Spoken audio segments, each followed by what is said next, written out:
New ইয়র্কে আছেন সহকর্মী হাসানুজ্জামান সাকি। বিস্তারিত জানতে সরাসরি যাচ্ছি তার কাছে। সাকি, ধন্যবাদ। জাতিসংঘের সদর দপ্তরের অভ্যন্তরে যে বহুল প্রত্যাশিত এবং ঐতিহাসিক যে বৈঠক মার্কিন প্রেসিডেন্ট জো বাইডেন এবং অন্তর্বর্তী সরকারের প্রধান উপদেষ্টা ডক্টর মোহাম্মদ ইউনূসের সঙ্গে সেটি শেষ হয়েছে।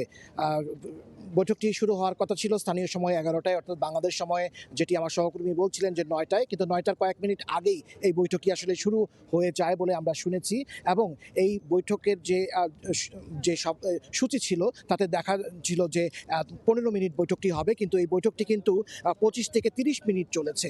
এই বৈঠকের শুরুতেই প্রধান উপদেষ্টা ডক্টর মোহাম্মদ ইউনূস তিনি তার সরকারের যে কিভাবে ক্ষমতা গ্রহণ করেছেন, কোন প্রেক্ষাপটে, অর্থাৎ বিগত আমলের যে শেখ হাসিনার সরকারের সময় বিভিন্ন ধরনের নিপীড়ন নির্যাতনের বিরুদ্ধে, বৈষম্যের বিরুদ্ধে ছাত্ররা যেভাবে আন্দোলন করেছে, সাহসী ভূমিকা পালন করেছে, এবং সেই বিষয়গুলো তিনি জো বাইডেনের সামনে খুব সংক্ষেপে তুলে ধরেন। এবং সেই সঙ্গে তাদের যে ত্যাগ এবং প্রায় 1000-এরও বেশি মানুষের মৃত্যু, সেই বিষয়গুলো তিনি খুব সংক্ষেপে যুক্তরাষ্ট্রের প্রেসিডেন্টের সামনে তুলে ধরেন। এবং তখন যুক্তরাষ্ট্রের প্রেসিডেন্ট জো বাইডেনকে জানান যে ছাত্ররা যদি বাংলাদেশে এমন সাহসী ভূমিকা নিতে পারে দেশ গঠনে, তাহলে অবশ্যই যুক্তরাষ্ট্রের উচিত সেই সব ছাত্র এবং সেই দেশের পাশে থাকা। এবং এই সময়ে তিনি এই ডক্টর মোহাম্মদ ইউনূসের যে অন্তর্বর্তী সরকার, সেই অন্তর্বর্তী সরকারের প্রতি তিনি পূর্ণ সমর্থনের কথা জানান এবং ডক্টর মোহাম্মদ ইউনূসকে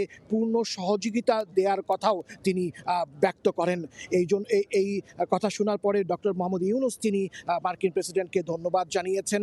এবং এই যে বৈঠক, এই বৈঠকে কিন্তু দুই দেশের স্বার্থ সংশ্লিষ্ট আরও নানান বিষয় কিন্তু উত্থাপন হয়েছে, যেগুলো নিয়ে বিশ্লেষকরা আলোচনা করছিলেন। সেই সব বিষয়ের প্রায় সব কিছুই খুব সংক্ষেপে আলোচনায় এসেছে বলে আমাদেরকে জানানো হয়েছে। তার মধ্যে রপ্তানি যে খাতে, যে পোশাক রপ্তানি যুক্তরাষ্ট্রের সবচেয়ে বড় বাজার, এবং সেইখানে যে জিএসপি সুবিধা, অর্থাৎ শুল্ক মুক্ত যে সুবিধাটি যদি যুক্তরাষ্ট্র আবার পুনর্বহাল করে, তাহলে বাংলাদেশের পোশাক কারখানাগুলো আরও এগিয়ে যেতে পারবে এবং রপ্তানি আরও বাড়বে। সেই জিএসপি সুবিধাটির ব্যাপারে তিনি কথা বলেছেন। তিনি ব্যবসা বাণিজ্যের এবং অর্থনৈতিক উন্নয়নের জন্য যুক্তরাষ্ট্রের ঋণ এবং বিভিন্ন প্রকল্পে যুক্তরাষ্ট্রের সহযোগিতার চেয়েছেন যুক্তরাষ্ট্রের কাছে।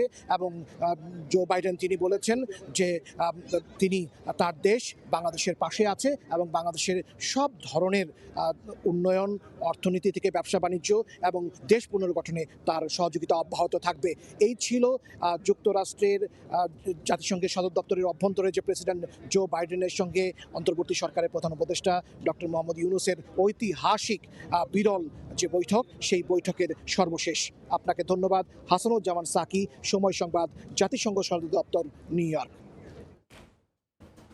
সরাসরি যুক্ত ছিলাম নিউ ইয়র্কে জাতিসংঘ সদর দপ্তরের সামনে থেকে।